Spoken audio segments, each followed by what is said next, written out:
Car கூவத்தில் விழுந்துட்டா என்ன பண்ணுவீங்க அப்படின்னு சில பேர் கேட்டாங்க. அப்புறம் கார் கேலரிக்குள்ளே போயிடுச்சுன்னா உட்காந்துருக்கவங்க கேலரிக்குள்ளே பூந்துச்சுன்னா என்ன ஒன்று பொதுமக்கள்கிட்ட குழப்பத்தை உண்டாக்குனாங்க.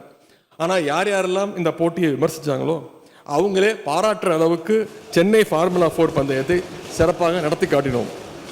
2 நாட்களில் மட்டும் சுமார் 12,000 பேர் நேரில் அந்த கேலரியில் உட்காந்து டிக்கெட் வாங்கி அந்த நேரில் இந்த போட்டியை ரசித்தாங்க. இதற்கு சென்னை மக்கள் மிகப்பெரிய ஆதரவை தெரிவித்தாங்க. இந்த போட்டியில் 15 நாடுகளிலிருந்து 40 கார் பந்தய வீரர்கள் பங்கேற்றாங்க. ஒரு புறம் வழக்கமான போக்குவரத்து, இன்னொரு புறம் கார் பந்தயம் என தீவுத்திடலை சுற்றி நடந்த இந்த கார் பந்தயம் ஒட்டுமொத்த உலகத்தையே திரும்பி பார்க்க வைத்தது. இந்த போட்டியை நாம் நடத்தி காட்டிய விதம் எந்த மாதிரியான சவாலான போட்டிகளையும் நம்மால் எளிதில் நடத்த முடியும், அதற்கான ஆற்றல் நம்மிடம் இருக்கிறது என்பதற்கு இது ஒரு சான்றாகும். தமிழ்நாடு வீரர்களுடைய திறமைக்கு பொருளாதாரம் ஒரு தடையாக இருக்கக்கூடாது என்று மாண்பு முதலமைச்சர் அவர்கள் கடந்த 2023ஆம் ஆண்டு தமிழ்நாடு சாம்பியன்ஸ் அறக்கட்டளை திட்டத்தை தொடங்கி வச்சாங்க. தமிழ்நாடு சாம்பியன்ஸ் அறக்கட்டளைக்கு இதுவரை 28 கோடி ரூபாய் நன்கொடையாக பெறப்பட்டுள்ளது. கடந்த ஓராண்டில் மட்டும் வீரர்களுடைய தேவை அடிப்படையில் 16 கோடியே 56 லட்சம் ரூபாய் நிதி உதவி வழங்கப்பட்டுள்ளது. நிதி உதவி பெற்ற வீரர்கள் சர்வதேச அளவிலான விளையாட்டுப் போட்டிகளில் மொத்தம் 100 பதக்கங்களை வென்று தமிழ்நாட்டிற்கும் இந்திய ஒன்றியத்திற்கும் இன்றைக்கு பெருமை தேடி தந்திருக்கிறாங்க. தமிழ்நாடு சாம்பியன்ஸ் ஃபவுண்டேஷன் எந்த அளவுக்கு நம்முடைய வீரருடைய வாழ்வை மாற்றுகிறது என்பதற்கு ஒரு சிறிய உதாரணத்தை கூற விரும்புகின்றேன்.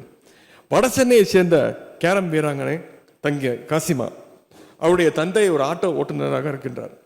அமெரிக்காவில் நடைபெற்ற உலகக்கோப்பை கேரம் போட்டியில் பங்கேற்கின்ற வாய்ப்பு அவருக்கு கிடைச்சது. ஆனால் அவருக்கு அதுக்கான பயணத்திற்கும் தங்குவதற்கும் பயிற்சிக்குமான செலவிற்கு நிதி உதவி இல்லை. இது பற்றி நம்முடைய துறைக்கு ஒரு கோரிக்கை வச்ச உடனே உடனடியாக அடுத்த நாளே நம்முடைய முதலமைச்சர் உத்தரவிட்டு 2,50,000 ரூபாய் வழங்கி அவரை உலகக்கோப்பை கேரம் போட்டியில் பங்கேற்க அமெரிக்கா வரை அனுப்பி வைத்தோம். நிதி பெற்று சென்ற தங்கை காசிமா அவர்கள் உலகக்கோப்பையை வென்று தமிழ்நாடு திரும்பினார். உடனடியாக நம்முடைய முதலமைச்சர் அவர்கள் அவரை பாராட்டி 1 கோடி ரூபாயை ஹை கேஷ் இன்சென்டிவ்ஸாக உடனே வழங்கினார். இதுபோல நூற்றுக்கணக்கான காசிமாக்கள் உருவாக நம்முடைய தமிழ்நாடு சாம்பியன்ஸ் அறக்கட்டளை தொடர்ந்து துணை நிற்கும். ஆகவே மாண்புமிகு சட்டமன்ற உறுப்பினர்கள் தங்களுடைய தொகுதியில் விளையாட்டு வீரர்கள் யாருக்காவது போட்டிகளில் பங்கேற்க நிதி உதவி தேவைப்பட்டால் அவர்களை www.tamilnadu.champions.sdat.in என்ற அந்த இணையதளத்தில் தயவு செய்து விண்ணப்பிக்க சொல்லுங்கள். நிச்சயம் அவருடைய திறமைக்கு ஏற்ப நிதி உதவி அளிக்கப்படும் என்பதை தெரிவித்துக் கொள்ள விரும்புகின்றேன். விளையாட்டினை மாபெரும் மக்கள் இயக்கமாக்கும் விதமாக முதலமைச்சர் கோப்பை விளையாட்டுப் போட்டிகளை தொடர்ந்து நடத்தி வருகின்றோம். கடந்த ஆண்டு இதற்காக 83 கோடியே 37 லட்சம் ரூபாய் நிதி ஒதுக்கப்பட்டது. முந்தைய ஆட்சி காலத்தில் முதலமைச்சர் கோப்பை விளையாட்டுப் போட்டிகளுக்கு பரிசு தொகையாக 8 கோடி ரூபாய் மட்டுமே வழங்கப்பட்ட நிலையில் நம்முடைய திராவிட மாடல் அரசு அமைந்த பிறகு ஒவ்வொரு ஆண்டும் கிட்டத்தட்ட 35 கோடி ரூபாய் அளவுக்கு வெறும் பரிசு தொகை மட்டுமே வழங்கப்பட்டு வருகின்றது. இந்த போட்டிகள் பங்கேற்க கடந்த ஆண்டு பங்கேற்றவர்கள் 5 லட்சம் வீரர்கள். இந்த ஆண்டு கலந்து கொண்ட வீரர்கள் சுமார் 12 லட்சம் வீரர்கள் கலந்து கொண்டு சாதனை படைச்சிருக்கிறோம். எனவே இது திட்டத்திற்கான வெற்றி என்பதை இங்கே குறிப்பிட விரும்புகின்றேன். அதே பேரா விளையாட்டுகளை ஊக்குவிக்கும் வகையில் நாட்டிலேயே முதன்முறையாக சென்னை, திருச்சி, மதுரை, சேலம், கடலூர் மற்றும் திருநெல்வேலி என 6 மாவட்டங்களில் பேரா ஸ்போர்ட்ஸ் அரேனா அமைக்கப்படும் என்று அறிவிக்கப்பட்டது. அதற்காக மொத்தம் 5 கோடி ரூபாய் நிதியும் ஒதுக்கப்பட்டுள்ளது. இந்த பாரா விளையாட்டு மைதானங்களுக்கான பணிகள் இன்னும் 3 மாதங்களில் முடிவுற்று மக்கள் பயன்பாட்டிற்கு வரவுள்ளன என்பதையும் இங்கே தெரிவித்துக் கொள்ள விரும்புகின்றேன். நம்முடைய மாண்புமிகு சட்டமன்ற உறுப்பினர் அண்ணன் ரவி அவர்கள் நேற்று பேசும்பொழுது புதிய விடுதிகள் திறக்கப்படவில்லை என்றும் விடுதிகளில் ஹாஸ்டல்ஸ், ஸ்போர்ட்ஸ் ஹாஸ்டல்ஸ் மாணவர்களுடைய எண்ணிக்கை குறைவதாகவும் ஒரு கருத்தை கூறியிருந்தார். நம்முடைய அரசு அமைந்த இந்த 4 வருடங்களில் இதுவரை 6 புதிய விடுதிகள், மேயர் ராதாகிருஷ்ணன் ஹாக்கி ஸ்டேடியமில் ஒன்று, அதே மாதிரி எஸ்டிஏடி டென்னிஸ் ஸ்டேடியம் நுங்கம்பாக்கத்தில் ஒன்று, எஸ்டிஏடி அக்வாட்டிக் காம்ப்ளெக்ஸ் வேளச்சேரியில் ஒன்று, ஸ்போர்ட்ஸ் யூனிவர்சிட்டி செங்கல்பட்டில் ஒன்று, அது மாதிரி காஞ்சிபுரம் மாவட்டத்தில் ஒன்று, சேலம் மாவட்டத்தில் ஒன்று, இதுவரைக்கும் 6 புதிய விடுதிகளை நம்முடைய அரசு அமைந்த பிறகு துவங்கியிருக்கின்றோம். தற்பொழுது 40 ஹாஸ்டல்ஸ் உள்ள நிலையில் வரும் ஆண்டில் புதிய விடுதிகளையும் திறக்க உள்ளோம். மேலும் விடுதி மாணவர்களுக்கான அந்த உணவுப்படியை நாள் ஒன்றுக்கு ரூபாய் ஒவ்வொருவருக்கும் 250 ரூபாய் இருந்ததை நம்முடைய அரசு சென்ற வருடம் 350 ரூபாயாக உயர்த்தி கொடுத்தது. அதேபோல் 4 ஆண்டுகளில் நம்முடைய அரசு நம்முடைய துறை எடுத்த முயற்சியால் மாணவர்களுடைய எண்ணிக்கை, ஹாஸ்டலில் இருக்கக்கூடிய மாணவர்களுடைய எண்ணிக்கை 2300 இன்றைக்கு 2600 உயர்ந்துள்ளது என்பதை இங்கே தெரிவிக்க நான் கடமைப்பட்டிருக்கிறேன். விளையாட்டு கட்டமைப்பை தமிழ்நாடெங்கும் பரவலாக்கம் செய்திட சட்டமன்ற தொகுதிகள் தோறும் மினி ஸ்டேடியம் அமைக்கப்படும் என்று நாம் அறிவித்திருந்தோம். முதல் கட்டமாக 9 சட்டமன்ற தொகுதிகள் நிலம் தேர்வு செய்யப்பட்டு சேப்பாக்கம், திருவல்லிக்கேணி, சோழவந்தான், திருவைகுண்டம், காரைக்குடி ஆகிய தொகுதிகளில் மினி ஸ்டேடியம் கட்டி முடிக்கப்பட்டு ஏற்கனவே திறந்து வைக்கப்பட்டுள்ளது. அப்போ கொளத்தூர், வாணியம்பாடி, காங்கேயம், பத்மநாபபுரம் மற்றும் ஆலங்குடி 5 தொகுதிகளிலும் பணிகள் நடைபெற்றுக் கொண்டிருக்கின்றன. விரைவில் அங்கேயும் ஸ்டேடியம் திறந்து வைக்கப்படும் என்று தெரிவித்துக் கொள்கின்றேன். சென்ற ஆண்டு 22 சட்டமன்ற தொகுதிகளில் மினி ஸ்டேடியம் அமைக்கப்படும் என்று சட்டப்பேரவை அறிவித்திருந்தோம். அதற்கான பணிகள் விரைவில் தொடங்க உள்ளன. அது மட்டுமல்ல, நிலம் இருக்கின்ற அனைத்து தொகுதிகளையும் மினி ஸ்டேடியங்களை நிச்சயம் அமைக்க நடவடிக்கை எடுக்கப்படும் என்பதையும் தெரிவித்துக் கொள்கின்றேன். உடைய பேரவைத் தலைவர் அவர்கள் ராதாபுரம் தொகுதியில் ஸ்டேடியம் அமைக்க வேண்டும் என்று கேட்டிருக்கிறீங்க. ராதாபுரத்தில் சர்வதேச தரத்திலான ஸ்டேடியம் அமைப்பதற்கான அறிவிப்பை நம்முடைய முதலமைச்சர் அவர்கள் ஏற்கனவே வெளியிட்டாங்க. இதற்காக நிதி ஒதுக்கப்பட்டுள்ளது. ஒப்பந்த புள்ளி கோரப்பட்டு விரைவில் பணிகள் தொடங்கப்படும் என்பதையும் தெரிவித்துக் கொள்கின்றேன். மாண்புமிகு உறுப்பினர் அண்ணன் நீலமேகம் அவர்கள் தஞ்சை மாவட்ட விளையாட்டு அரங்கத்தில் சிந்தட்டிக் அத்லெட்டிக் ட்ராக் அமைக்கும் பணியை விரைந்து முடிக்க நேற்று கோரிக்கை வச்சிருந்தார். அந்த பணிகள் வரும் ஏப்ரலுக்குள் முடிக்கப்பட்டு விரைவில் விளையாட்டு வீரர்களுடைய பயன்பாட்டிற்கு கொண்டு வரப்படும் என்பதை உறுதியை இந்த நேரத்தில் நான் தெரிவிக்க கடமைப்பட்டிருக்கின்றேன். முத்தமிழர் கலைஞர் அவர்களுடைய வாழ்ந்த கோபாலபுரத்தில் கலைஞர் குத்துச்சண்டை அகாடமி அமைக்கப்படும் என்று சென்ற ஆண்டு சட்டப்பேரவையில் அறிவித்திருந்தோம். அதன் அடிப்படையில் 8 கோடி ரூபாய் மதிப்பீட்டில் சர்வதேச தரத்தில் கட்டப்பட்டுள்ள கலைஞர் பாக்ஸிங் அகாடமியை முதலமைச்சர் அவர்கள் கடந்த மாதம் திறந்து வச்சாங்க. முத்தமிழர் கலைஞருடைய நூற்றாண்டை முன்னிட்டு தமிழ்நாட்டில் உள்ள 12,525 கிராம ஊராட்சிகளுக்கும் கலைஞர் ஸ்போர்ட்ஸ் கிட்ஸ் வழங்குவோம் என்று சட்டப்பேரவையில் அறிவித்திருந்தோம். கடந்த ஆட்சியில் வெறும் 4 விளையாட்டுகளுக்கான ஸ்போர்ட்ஸ் கிட் தான் கொடுக்கப்பட்டது. அந்த நிலையில் கலைஞர் ஸ்போர்ட்ஸ் கிட் திட்டத்தின் கீழே 10 வகையான விளையாட்டுகளுக்கு தேவையான 33 ஸ்போர்ட்ஸ் கிட்டை நாம் தொடர்ந்து வழங்கி இருக்கின்றோம். அனைத்து மாவட்டங்களையும் ஒரே ஆண்டில் கிட்டத்தட்ட 17,000 எண்ணிக்கையிலான ஸ்போர்ட்ஸ் கிட் தொகுப்பினை கொடுத்திருக்கிறோம். வரும் ஆண்டில் நகர்ப்புறங்களையும் கலைஞர் ஸ்போர்ட்ஸ் கிட் திட்டத்தின் கீழே விளையாட்டு உபகரணங்கள் வழங்க நடவடிக்கை எடுக்கப்பட்டு வருகின்றது. இப்படியாக தமிழ்நாட்டிலே விளையாட்டுத்துறை வளர்ச்சி புதிய உயரங்களை தொட்டிடும் வகையில் நம்முடைய இளைஞர் நலன் மற்றும் விளையாட்டு மேம்பாட்டுத்துறை அயராது பாடுபட்டு வருகிறது என்பதை மகிழ்ச்சியோடு நான் கூற விரும்புகின்றேன். மாண்புமிகு பேரவைத் தலைவருடைய அனுமதியோடு எனது துறை சார்ந்த புதிய அறிவிப்புகளை வெளியிடுகின்றேன்.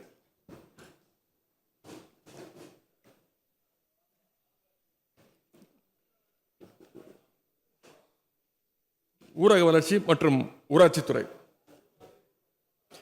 வாழ்ந்து காட்டுவோம் திட்டம் 2.0 வெற்றி பெற்றதன் அடிப்படையில் நடப்பாண்டில் மேலும் 120 வட்டாரங்கள் 1000 கோடி ரூபாய் மதிப்பீட்டில் உலக வங்கியுடன் இணைந்து வாழ்ந்து காட்டுவோம் திட்டம் 3.0 துவங்குவதற்கான நடவடிக்கைகள் மேற்கொள்ளப்படும்.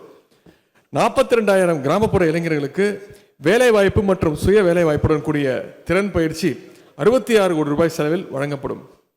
பழங்குடியினர், முதியோர், மாற்றுத்திறனாளிகள் மற்றும் திருநங்கையர் உள்ளிட்ட 2500 சிறப்பு சுய உதவி குழுக்களுக்கு நடப்பாண்டில் 25 கோடி ரூபாய் வாழ்வாதார நிதியாக வழங்கப்படும். சென்னை மெரினா கடற்கரையில் 2024 டிசம்பர் மாதத்தில் நடைபெற்ற அந்த உணவு திருவிழா பெரும் வெற்றியை தொடர்ந்து நடப்பாண்டில் அனைத்து 5 ஜோன்லையும் மண்டல அளவிலான அந்த உணவு திருவிழாக்கள் நடத்தப்படும். நடப்பாண்டில் மகளிர் சுய குழுக்களுடைய உற்பத்தி பொருட்கள் 400 கோடி ரூபாய் அளவில் விற்பனை செய்து உறுதி செய்யப்படும். அடுத்து சிறப்பு திட்ட செயலாக்கத்துறை. நான் முதல்வன் திட்டத்தின் கீழ் ஷெல் மற்றும் மைக்ரோசாஃப்ட் நிறுவனங்கள் பங்களிப்புடன் கல்லூரி மாணவ மாணவிகளுக்கு எலக்ட்ரிக் வெஹிக்கிள்ஸ் மற்றும் ஆர்டிஃபிஷியல் இன்டெலிஜென்ஸ் சார்ந்த பயிற்சிகள் வழங்க உயர்திறன் மையங்கள் நிறுவப்படும். Scout undergraduate talents in Tamil Nadu, அதாவது scholarship for outstanding undergraduate talent in Tamil Nadu திட்டத்தின் கீழ் வரும் கல்வி ஆண்டில் தமிழ்நாட்டிலிருந்து 100 திறமையான இளங்கலை மாணவர்களுக்கு உலகளாவிய தொழில் பயிற்சிகள் வழங்கப்படும். தூய்மை இயக்கம். தமிழ்நாட்டில் உள்ள நகர்ப்புற மற்றும் ஊரக பகுதிகளில் தினந்தோறும் உருவாகும் திடக்கழிவுகளை மேலாண்மை செய்வதில் ஒரு புரட்சியை ஏற்படுத்துகின்ற வகையில் தூய்மை இயக்கம் என்ற ஒருங்கிணைப்பு அமைப்பு சிறப்பு திட்ட செயலாக்கத்துறையின் கீழ் ஏற்படுத்தப்படும். திட்டம் வளர்ச்சி மற்றும் சிறப்பு முயற்சிகள் துறை மாநில திட்டக்குழுவால் கொள்கை மற்றும் ஆளுகைக்கான அனுபவ மையம் policy and governance experiential centre அமைக்கப்படும். அரசு துறைகளில் ஆதாரங்களின் அடிப்படையில் கொள்கை வகுக்கின்ற பணிகளை மேற்கொள்ள ஏதுவாக பொருளியல் மற்றும் புள்ளியியல் பிரிவு அமைக்கப்படும். இளைஞர் நலன் மற்றும் விளையாட்டு மேம்பாட்டுத்துறை 24 நாடுகள் பங்கேற்கின்ற junior men's hockey world cup 2025 போட்டிகள் சென்னை மற்றும் மதுரை ஆகிய நகரங்களில் 55 கோடி ரூபாய் செலவில் நடத்தப்படும்.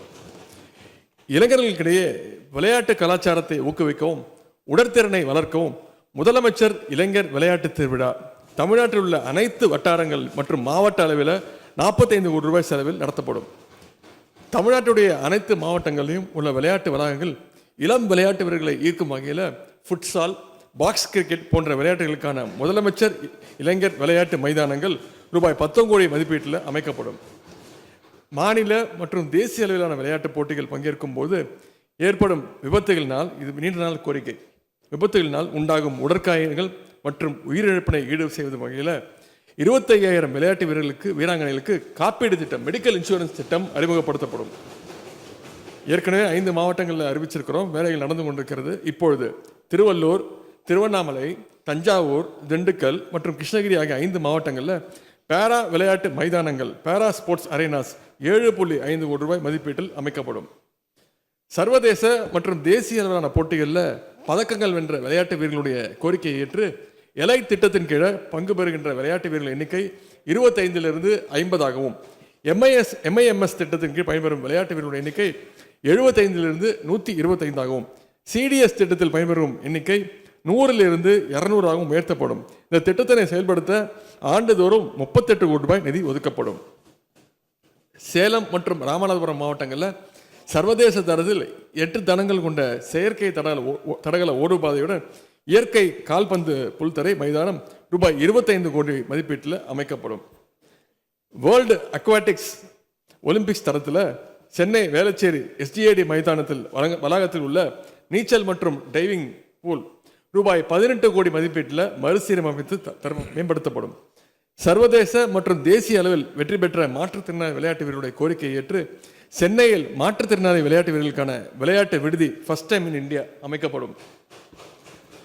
அடுத்து தமிழ்நாட்டு இளைஞர்களுக்கிடையே விளையாட்டை ஊக்குவிக்கும் வகையில் மாநிலத்தில் உள்ள சட்டமன்ற தொகுதிகளான புது மினி கிரிக்கெட் ஸ்டேடியம்ஸ், இது indoor mini chief minister stadiums, Killiyur, Aruppukottai, Tiruchuli, Rajapalayam, Cumbum, Madurai கிழக்கு, மானாமதுரை, வேடசந்தூர், கிணத்துக்கடவு, பொள்ளாச்சி, ஈரோடு மேற்கு, ராசிபுரம், திருச்செங்கோடு, சங்ககிரி, மணப்பாறை, குளித்தலை, திருமயம், அறந்தாங்கி, திருவிடைமருதூர், பேராவூரணி, திருவையாறு, ஒரத்தநாடு, நன்னிலம், திருத்துறைப்பூண்டி, காட்டுமன்னார் கோயில், செஞ்சி, திண்டிவனம், திருக்கோவிலூர், மதுராந்தகம், குடியாத்தம், பர்கூர், தளி, ஸ்ரீபெரும்புத்தூர், ஆலந்தூர், பூந்தமல்லி, பொன்னேரி, கும்மிடிப்பூண்டி, மதுரவாயில், திருவிக நகர், பெரம்பூர் ஆகிய 40 சட்டமன்ற தொகுதிகளில் முதலமைச்சர் சிறு விளையாட்டரங்குகள் மினி ஸ்டேடியம் ரூபாய் 120 கோடி மதிப்பீட்டில்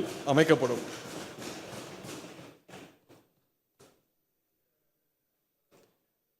நம்முடைய துறைகள் சார்ந்த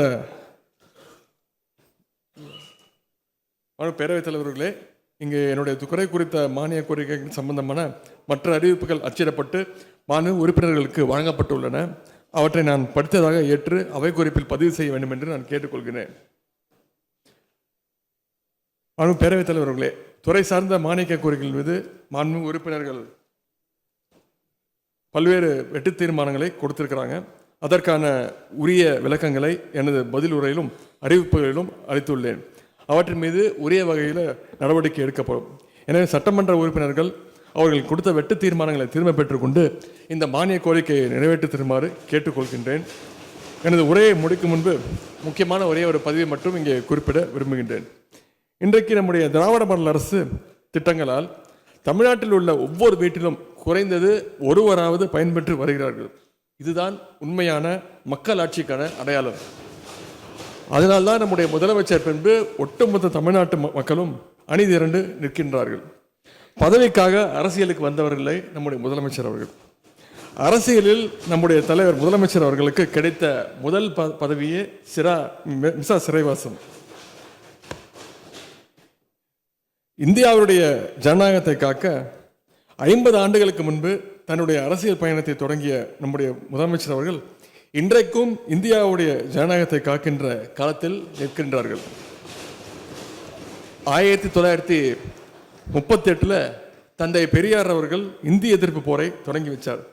1960 பேரறிஞர் அண்ணா அவர்கள் தலைமையில் மாணவர்கள் இந்திய எதிர்ப்பு போரினை முன்னின்று நடத்தினார்கள். தமிழுக்காக தண்டாவாளத்தை தலை வைத்த முத்தமிழ் கலைஞர் அவர்கள் 50 முழக்கங்கள் ஒன்றாக இந்தி திணிப்பை என்றும் திணிப்போம் என்று முழங்கினார்கள். பெரியார், அண்ணா, கலைஞர் அவருடைய ஒட்டுமொத்த உருவமாக நம்முடைய முதலமைச்சர் அவர்கள் 1930 தொடங்கிய அந்த இந்தி திணிப்பு எதிர்ப்பு போரை நம்முடைய காலத்தில் நிச்சயம் முடித்து வைப்பார் என்று நாங்கள் நம்புகின்றோம். இந்த நேரத்தில் எனக்கு வாய்ப்பளித்த மாண்புமிகு முதலமைச்சர் அவர்களுக்கும் மாண்புமிகு பேரவைத் தலைவர் அவர்களுக்கும் எனது மனமான நன்றியை தெரிவித்துக் கொள்கின்றேன்.